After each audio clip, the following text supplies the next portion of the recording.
All right, guys, before we get on to our next, we're going to talk about Battle at Big Rock. I just wanted to remind everybody that you guys can support the podcast. Go to saltynerdpodcast.com. That will take you directly to whatever podcast platform that you prefer, whether you're an Android user or an iPhone user. You can go there, subscribe. Don't forget to leave a review for us. We really appreciate it. 5 stars, 3 stars. I don't care. Just leave a review. Let us know what you think of the podcast. No 1 star. I care. We want 1 stars. I don't care. Just give us stars, something. Just somewhere along the lines. 5 stars or go home. Give us. What? We'll talk about it later. No, go ahead. Give us 5 stars. Give us 5 stars. We'll send you a sticker. There you go. There you Yeah. Give us 5 stars. We'll send you a And sticker. let us know that you did it so we can check it out and we'll get a hold of you and we'll send you some stuff. Exactly. You And can contact us. join our Patreon so you could be a saltine. Salty. Salty. Give us 5 stars. We'll contact you. SaltyNerdClub.com. Make sure you contact us on Twitter. I'm at salty_nerd. You can hit me up. You can even DM me. I think my DMs are open to public. So just DM me and say, hey, I give you a 5-star review. I'll send you a sticker and some cool stuff. Appreciate it. And thanks for the support. Now, let's talk about this awesome 8-minute short, which honestly might be the best part of the sequels so far. Battle at Big Rock. Colin Trevorrow did a short film in the forest somewhere in England. It was in between shooting for the third movie.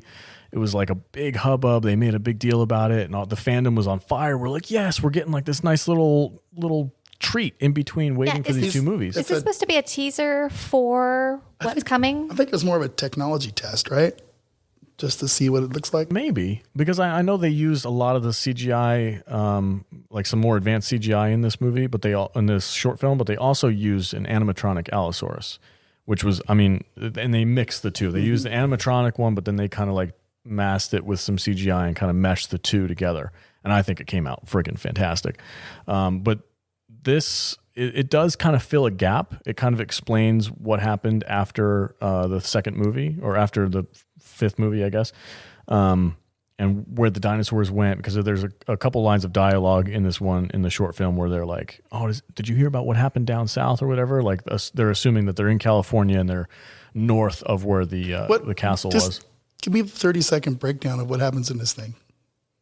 These people are camping in a camp zone somewhere in Northern California, and It's like a trailer park camp. Yeah, right. It's more of like a community. But there's like a bonfire and stuff like that, so it's more of like a outdoory camping than it is a trailer park. I got the sense that it was more of a community. Like shit went bad in America, so they just created this community. I don't think it's been that long. No? Oh, okay. No. It's only been weeks. I think a few weeks, because they said it in the movie. They said like, oh, did you hear what happened a few weeks ago down south? 30 seconds is up. She distracted me. Anyway, so they're camping in this area, and because of what happened in the movie, where these dinosaurs got released into the wild, now these people kind of come in contact with dinosaurs on the regular, and they're like, oh shit, there's freaking dinosaurs roaming just like out in public, and there's nothing to stop them from just killing people. And that's what happens. They find this Pseudoceratops family, a male, female, and a baby, and then this Allosaurus comes in because it's hungry and it wants to eat, and it starts to attack them. Yeah, and the humans dinosaurs have the battle. Yeah, and the humans were just kind of like, and they're collateral in the way. damage. Yeah, collateral damage. All right. And I loved it. Like if we had a whole movie of like something like this along these lines, I'm down, because I felt like this was more true to like, you don't have to be good or bad to be in danger of dinosaurs. It's just kind of like they're there, and if you are in the way, they're going to eat you. And I also feel like this is more true to just like nature. Like this is what we see in the real world. Lions and zebras eating, and stuff like that, and crocodiles eating people. It's I will say, just happens. I will say it was a very good short film, and Colin Trevorrow, I think, like he got his start doing like short films that led to him getting a feature. But he this is a textbook example of how to write a really good short film. Like everything that you needed to do in the story was done. Everything was set up. It was properly paid off. You got really good characterization in a very short period of time. You got like the scenario.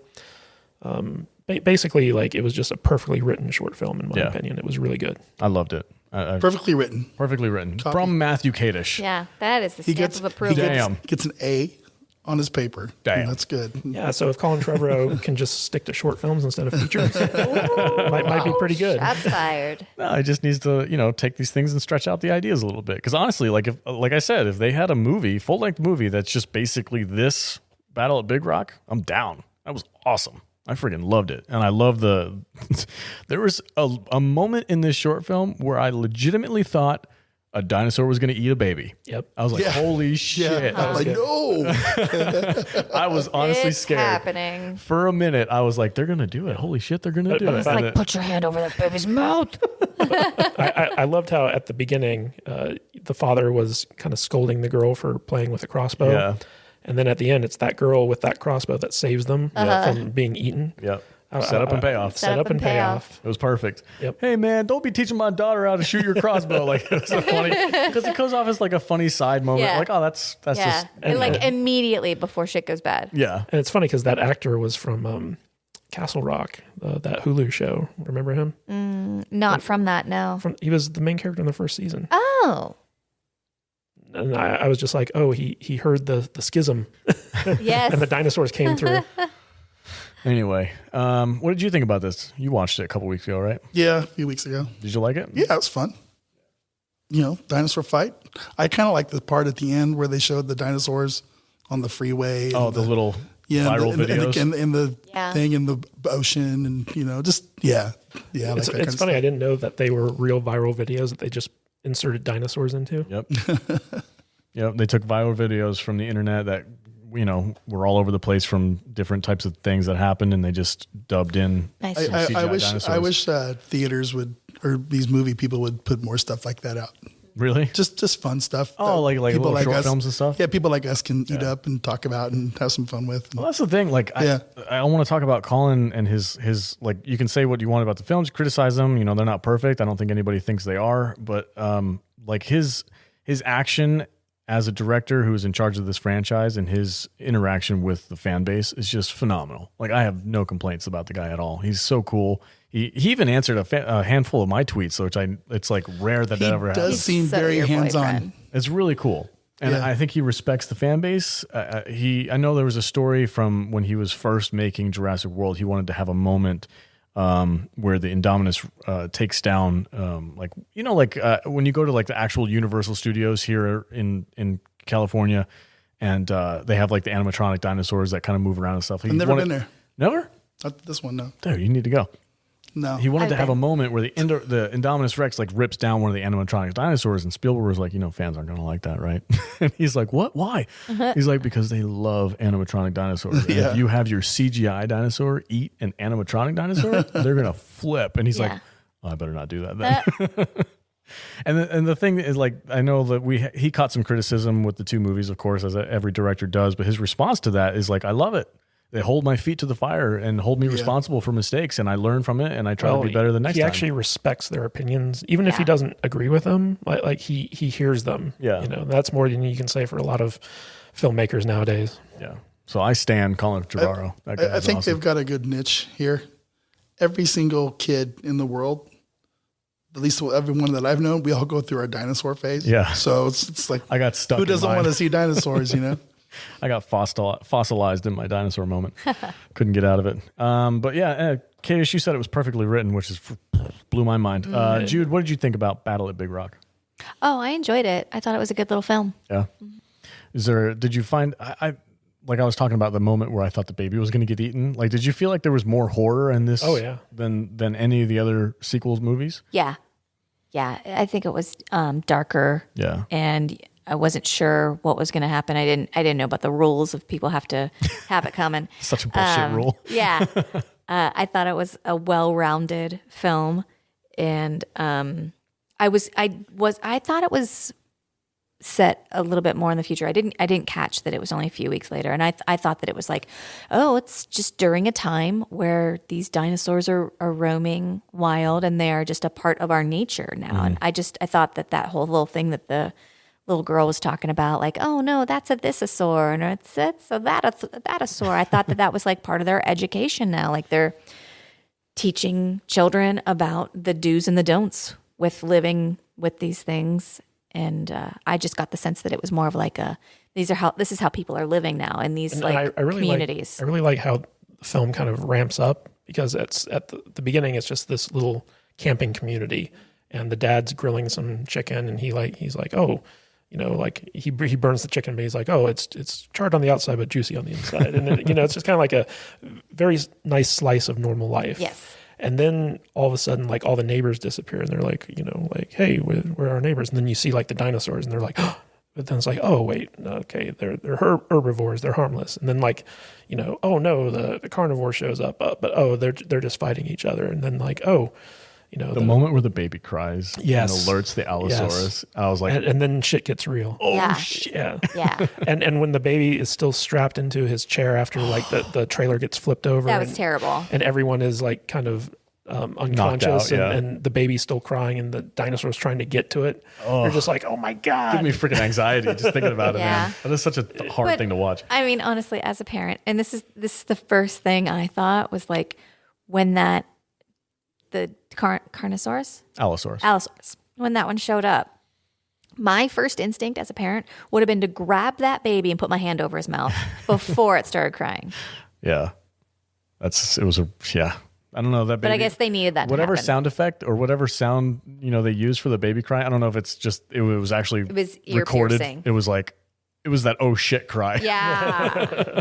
I've heard that cry once or twice before. It's not a good cry. We can talk about Jurassic World Dominion, which is the third movie that's going to be coming out, and I really hope that Battle at Big Rock is kind of like a taste of what's to come, because you're talking about the idea of like, well, this is just normal life now. There's dinosaurs and we have to be aware of it, and they're out in public. I'm like, please make that the whole movie, because it was amazing. I thought it was a good perspective on a new film. Yeah. Let's not have it in a park again. We're beyond that. Well, we know Alan Grant, Ellie, and Malcolm are all coming back In significant roles, they said. That's great. Yeah.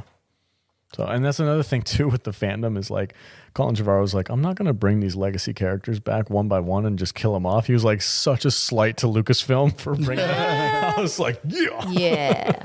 take it to him, Suck man. it. It's like they fired me, so I'm just going to throw some shade their way. It was awesome. Like I know I'm confident that like they're going to have a good reason for being there. Like it's not just like, of course there is the outside meta view of like, yeah, these are legacy characters, we want to see them in the film one last time, yada yada yada.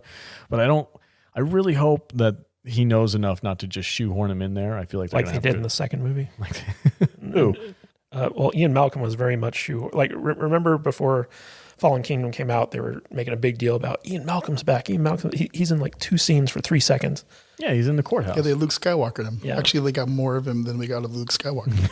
Yeah, but they made a big deal about bringing him back, and he was in the Obi-Wan most him. insignificant role. Like you could have cut him out of that movie; it wouldn't have made a difference. Yeah. No, I disagree, but he's the voice of reason. He was at least he was consistent. Yeah. Yeah. You can say that. Yeah. Like Yeah. he was the voice. Like no, I let them appreciate die. that. The thing is, though, he didn't need to be in that movie. Yeah. He did not have a important role to play. It was a in cool that film. cameo. I don't need Yeah, I'm not saying for- it wasn't a cool cameo. I'm just saying that it was very poorly handled. If you're bringing back a legacy character like that, do it better than they did in Ghostbusters 2016.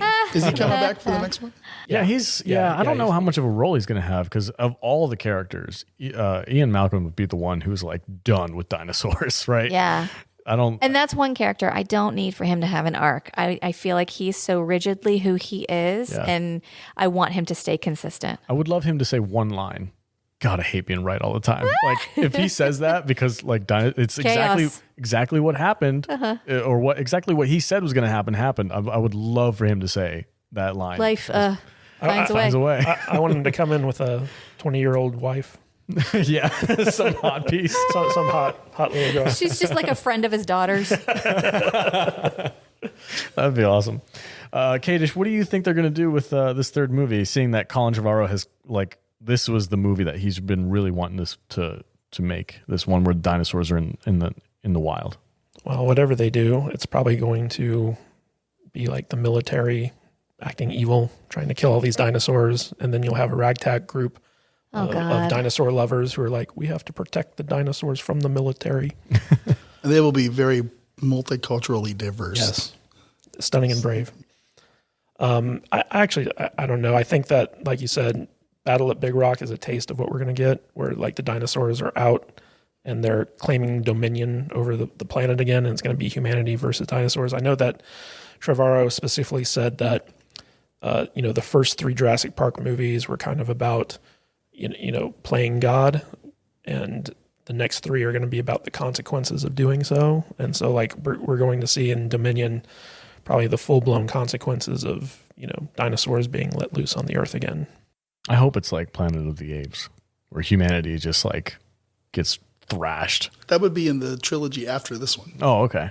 I'm down for that. Yeah, Jurassic Universe. I don't want like super intelligent, like smart dinosaurs, like the apes became more and more human and they could start talking. I don't want that, but No. I'm like, You don't want half human, half dinosaur. no, I don't want that. Bunch of dinosaurs sitting around playing poker. I want that painting right behind me. No, but I'm saying like I want like if humanity by releasing all these dinosaurs into the wild, and like I would love it if some like prehistoric disease just wipes out most of humanity and like all that's left is like a small percentage of human beings and Like see? they're outnumbered. Yes, except for they can actually see. And they would have to, it's like the numbers reverse, right? There's more dinosaurs than humans. Like I think that idea would be really freaking cool. I'm picturing something a little bit more role reversal than we've seen before. Like so far what we've seen is like the military trying to get these dinosaurs and create them to be weapons. So I'm picturing something that's much more like dinosaurs have taken over and now the military has to come in to fix the problem. I picture like the elite, they have like their pet dinosaurs that they've domesticated.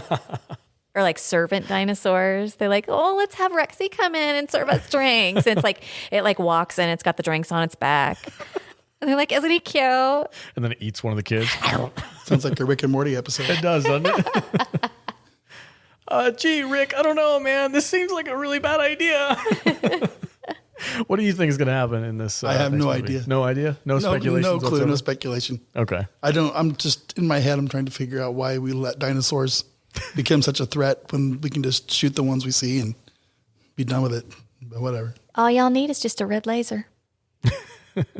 There's no hybrids in this movie. That's been stated. There's no more hybrids. This is that. Indoraptor was the last one. Yeah, that reminded me. Why didn't they give the Indoraptor camouflage abilities if, it's being used for war? Because I'll see it. It's cool. It was just prototype.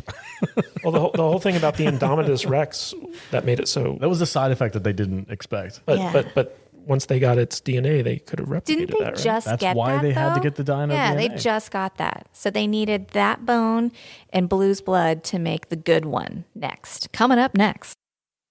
Boom. But that's all done with now because we're not Yeah. going to follow that thread. Yeah. All right. Well, that's all I have to say about dinosaurs. You guys good? It's been 2 hours. I think that's sufficient. Oh, we got 2 hours? Yeah. Thank God. I didn't want you to complain that we didn't talk long enough Talk about those vampires. shitty Star Wars movies for like 4 hours. I did. That was you guys. That was all you guys. Alex, I abstained for a lot of that, but I am with you on this. What's that? On the dinosaur thing? I Yeah. love dinosaurs. I watched it. I'm here for it. I'm talking about it. I appreciate I the didn't go, support. you know what, have Danny do it. Poor Danny. He only comes in for the stuff you don't want to talk about. Yeah. He gets my scrap.